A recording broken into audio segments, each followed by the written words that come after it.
आज बहुत दिनों बाद मेरी माँ मेरे घर रहने के लिए आई। वैसे तो मेरी माँ मेरे घर बहुत कम आती है, क्योंकि मेरी माँ कहती है कि बेटियों के घर पानी भी नहीं पीना चाहिए।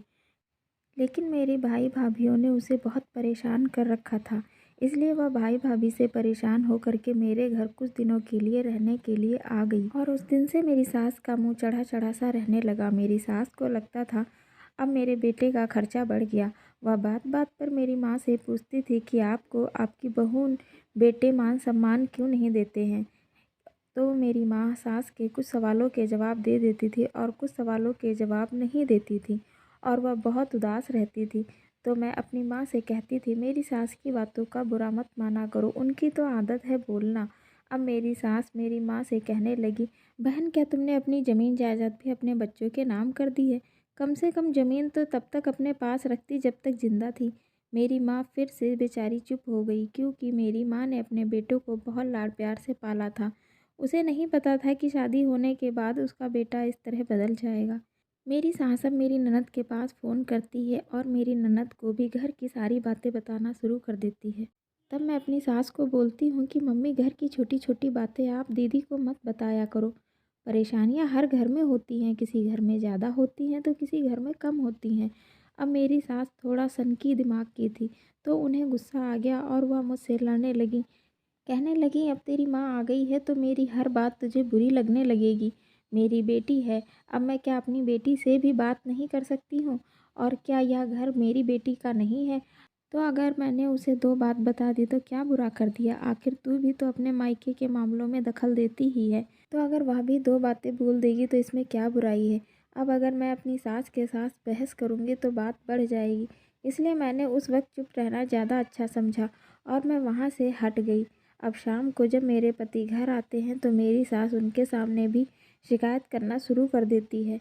वह मेरे पति से कहती है कि लो, जब से तेरी सास आई है तब से तेरी बीवी के भी नखरे भारी हो गए हैं।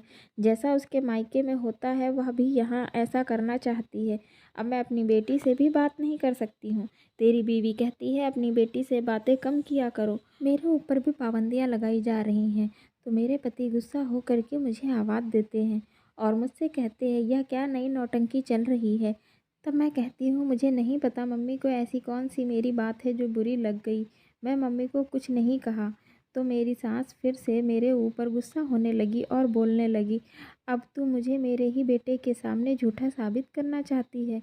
तो मैं अपनी सास को बोलते हुए कहती हूँ, मैं ऐसा नहीं कह रही कि आप झूठ बोल रही हो। मैं बस इतना कहना चाहती हूँ कि भाई, मैं आपके साथ कोई बहस नहीं करना चाहती हूँ। मैं बात को बढ़ाना नहीं चाहती थी, क्योंकि इस वक्त मेरी माँ मेरे घर में थी। अगर मैं ज़्यादा कोई बात करती तो घुमा फिरा करके बात मेरी माँ के ऊपर आ कर के रुक। लेकिन माँ घर में होने वाले हर इस छोटी छोटी लड़ाई झगड़ों को देखकर बहुत परेशान रहने लगी थी। मेरी माँ को महसूस हो गया था कि मेरी वजह से मेरी बेटी के घर में लड़ाइयाँ हो रही हैं, इसलिए मेरी माँ मुझे बिना बताए ही घर से वह अपने बहू बेटों के पास चली गई। जब मुझे मेरी मम्मी का बैग नहीं दिखाई दिया तो मैंने मम्मी को फ़ोन किया, तो वह कहने लगी कि मैं घर वापस आ गई हूँ। मैंने बहुत आश्चर्यचकित होकर मम्मी से पूछा, क्यों? तुम वापस क्यों चली गई? थोड़े दिन और रह लेती। तो मेरी माँ मुस्कुराते हुए कहती है कि बेटी, आज नहीं तो कल वापस आना ही था, और फिर बेटी के घर कब तक मैं रहती? अपने घर में चाहे आधी खाऊं या एक, लड़ाई झगड़े की रोटी मिले चाहे खुशी की, लेकिन कोई दूसरा कहने वाला नहीं होता है। लेकिन बेटी का घर तो बेटी का ही होता है। मेरी माँ कहती है कि मैं यहाँ खुश हूँ और तुम भी खुश रहो और अपना परिवार देखो।